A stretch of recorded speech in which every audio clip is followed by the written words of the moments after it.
Hello everyone again, and shalom. First of all, I want to say I love all of you. Not just Jews. And we have 100 different dispositions and perspectives on interpretations on the Torah and God and how it should apply in the daily life and everything else, but I love all of my Jewish community. I'm committed by my God to love everyone as I love myself. I love Buddhists, yes. I love Christians, yes. I love Muslims. I speak a lot against Muslims, but I love Muslims. I'm willing to give them the benefit of the doubt. But my basic litmus test, politically, religiously, friendship-wise, whatever it is your love and support for the nation state of Israel and its right to exist as a Jewish nation, with Jerusalem as its unified capital. That is my only litmus test. It doesn't matter if you're a Muslim or a Jew. If you support Israel's right to exist, as you support 20 different other Arab countries' right to exist, whether they're Sunni or Shia, then I can call you a friend. I can call you a brother. I can work with you. But I want to point out a few things today. And I heard rumors of this, and I confirmed this in a news report, Jerusalem Post, I think. There soon will be the 5th mosque on Har HaBayit, Temple Mount. Benjamin Netanyahu, this is on you. You've been a prime minister for a decade. Now you're in the midst of scandals and you have another election cycle. Okay?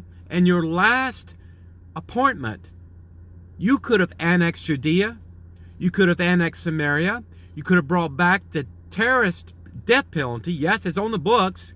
You could have started writing Israel's written constitution. It doesn't have a constitution or a Bill of Rights for the Jewish people, but it does has a fascist Supreme Court, and Benjamin Netanyahu could have passed legislation through the Knesset to fire some of those Jew-hating Supreme Court justices. There's no justice, and don't think for a moment Israel is anything close to the democracy that we have in America, the land I love. I want to move my family to Israel. I want my daughter to grow up with other Jewish kids.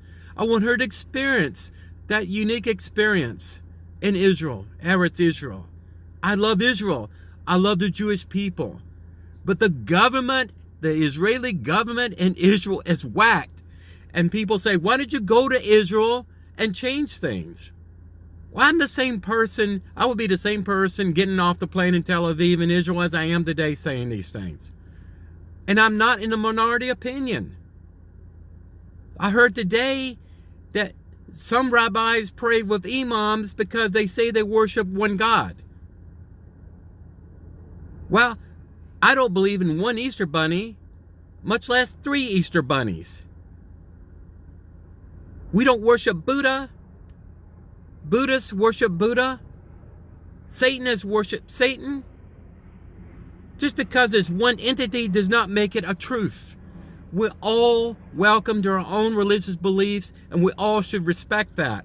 But the character of your God, the fruit that tree bears, is the truthful message. Like Dr. Martin Luther King Jr. said, a man should be judged not by the color of his face or his appearance, but the character of his soul and his heart. You know Hashem, the God of Abraham, Yitzhak, and Yaakov, by his fruit, his blessings, his love, not just the Jewish people, but every living soul on the planet. We have lost total control of Har HaBayit. 4 out of 5 Jewish holy sites are under the Palestinian administration. That is the Grand Mufti in Jordan. In 1967, when we just celebrated Jerusalem Day, we drove out 100,000 Arabs out of the West Bank. We took over the entire Har HaBayit. We had control of 5 holy sites, Jewish holy sites, and we gave it all back to Jordan for the sake of peace. We gave the Sinai Peninsula, the Sinai Mountain. God gave the 10 Commandments to Moshe. We gave that back to Nasser in Egypt. We haven't learned anything, and don't think for a moment Hashem is not just as angry as I am right now. My spirit, my soul is internal right now. It's internal to the wrath of God. I am not God, but if God created me in his image, I am able to reciprocate that emotional feeling at this time. God has a sword, not me. God will judge this. He will judge this. Gay pride parades marching in Jerusalem. Ramadan closing all the temple gates to every Jew. And a few days early open up for Jerusalem Day. What happened? Muslims riot and throw rocks and chairs, not just at Jews, but at police officers. And Benjamin Netanyahu refuses to change the status quo of Moshe Dayan. This is an abomination. It's a shame. And it impugns on every Jew's reputation to do something different. My hope and prayer is for Jerusalem and the Shalom of Jerusalem. But praying for Shalom for Jerusalem without a game plan, without a strategy of change, it's just mute point. Saying never again no other Jew will be murdered for being Jewish, like Rabbi Kahani's tried to say, does not mean another Jew like Ari Ford will not be murdered and stabbed in the back. There's not enough land in Israel to bury the dead. I'm talking about young girls, young people, soldiers, rabbis, brutally murdered by the Palestinians. Golda Meir said there's no such thing as the Palestinian people. And no, the Palestinians, as demonstrated since 2005, they cannot govern themselves. Please work with me in AIPAC, in America, and stand up for Israel. Have an Israeli flag outside your car, outside your home.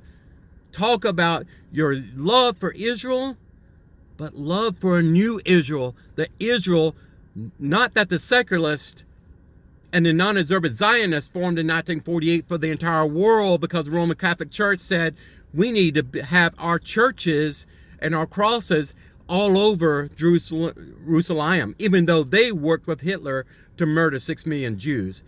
Check the history books if you don't believe me. This is not about my opinion. Everything I'm saying is based in the Torah, based in history, based on your news outlets. Check the facts and get back with me on this. Yes, I love you and peace, brother. But Tikkun Olam applies to the Jewish people. The Arabs have more religious rights and freedoms in Israel today than the average Jew. Check me on this. Shalom Aleichem.